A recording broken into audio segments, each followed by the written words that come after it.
You just met someone, they told you their name. You smiled, nodded, and 3 seconds later it was completely gone. And the worst part? You saw them again the next day, and you had absolutely nothing. Not even the first letter. You just stood there, hoping they'd somehow say it themselves. If that's ever happened to you, you're not forgetful, you're not rude, and you are definitely not alone. Today we're going into the psychology of people who forget names easily, and what you find out might completely change how you see yourself. Welcome to Psych, where we decode human behavior in a way that actually makes sense. Hit subscribe if you're new. Let's get into it. First, let's destroy the guilt around this.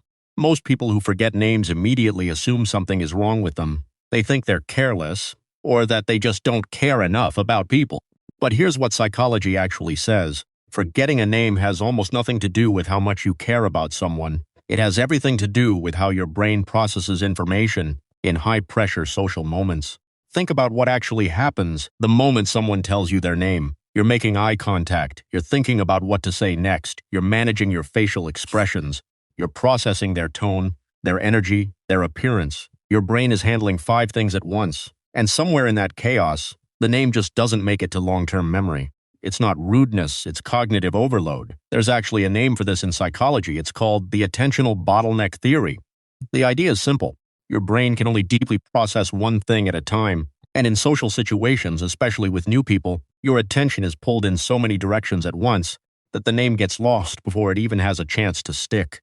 Scientists at the University of Calgary studied this exact phenomenon. They found that people forget names far more frequently than faces, jobs, or personality traits. Because a name is just a sound. It carries no visual, no emotion, no story. It's just a word your brain has to hold on to in the middle of everything else that's happening. And for most people, it doesn't hold. Now, here's where it gets really interesting. People who forget names easily are often the most socially present people in the room. Think about that for a second. The reason they forget the name is because they were so focused on the actual person, their energy, their body language, the feeling of the interaction, that the name, just a label, didn't get the same attention. In other words, they were too busy actually connecting to memorize a word. That is not a flaw. That is a very human, very real form of emotional intelligence. Let me give you a real example.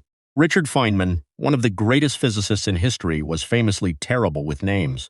He would forget the names of colleagues he had worked with for years, but he could remember exactly how they thought, exactly how they approached problems, exactly what made them unique. He once said, "I remember people by who they are, not what they're called." And that wasn't arrogance, that was just how his mind worked. He was so focused on the substance of people that the label never mattered to him. Now let's talk about something most people never consider. Forgetting names is also deeply connected to anxiety. A study published in the Journal of Experimental Psychology found that people with higher social anxiety forget names at a significantly higher rate than others. Here's why. When you're anxious in a social situation, your brain goes into a mild threat detection mode. Your body thinks something is slightly wrong. And in that state, your brain prioritizes survival signals over memory encoding. So instead of locking in the name, your brain is busy scanning for danger, reading the room, checking if people like you, wondering if you're saying the right things, and the name just slips away. This is also why people forget names more in groups than in one-on-one situations. When you meet someone alone, there's only one thing to focus on, one face, one energy, one name. But in a group, every new face brings a new wave of information, and your brain can only absorb so much before it starts dropping things. Names are almost always the first to go. Here's something that will make a lot of people feel seen. People who forget names easily tend to be deep thinkers. They're the type of people who are always processing, always connecting dots, always thinking several layers beneath the surface. And that kind of mind, as powerful as it is also easily distracted by the sheer volume of information it's constantly handling. A name is simple, a single word. But a deep thinker's brain is already 10 steps ahead, thinking about what this person means, what they feel like, what kind of energy they carry. By the time the brain circles back to the name, it's already gone. Now, I want to talk about something personal here, because I think a lot of people who forget names carry unnecessary shame about it. They avoid situations where they might have to introduce someone. They panic when they run into a familiar face.